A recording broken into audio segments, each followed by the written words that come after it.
Our latest writers group meeting centered around the topic of curios, unusual objects and people, many of them acting in a way other than their original design. One of these had to do with Q-tips being used not to remove wax from a place where there's an excess of it, but to collect wax in such a way that you'd want more of it.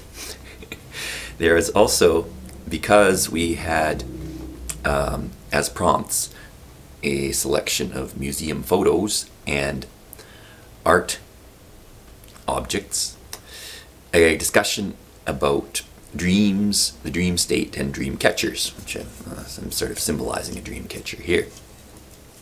One of them had to do with objects coming alive at night and going out and having their own party and celebration and search for freedom before coming back into the curio cupboard where they'd been placed. There was also a larger curio cupboard that some curious people could walk into and interact with objects inside it. The objects themselves were interactive and wouldn't allow themselves to just be treated as passive things to be examined, but would give out false clues as to what they were and how they were to be employed.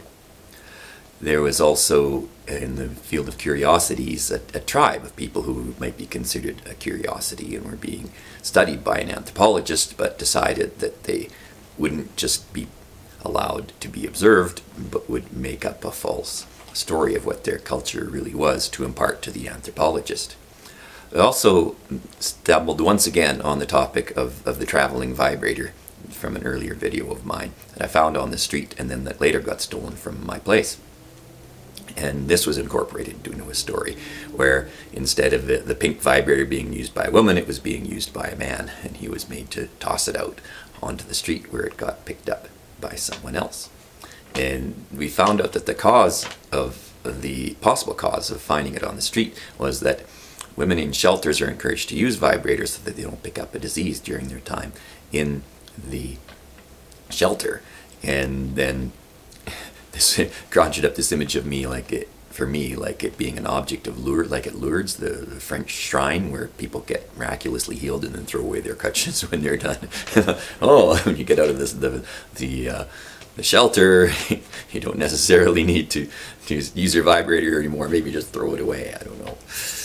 Now, the next one was about a curio who was the family matriarch and renowned for her style of rocking in her chair, which may have been partly influenced by the vibrator story, in that she was acting in a way people don't normally associate with someone of that age.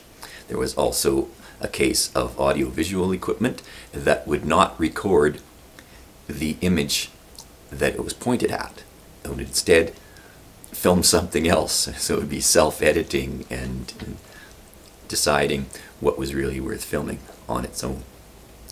So those are the topics of that writers' meeting. So stay safe and be careful to avoid Q-tip addiction.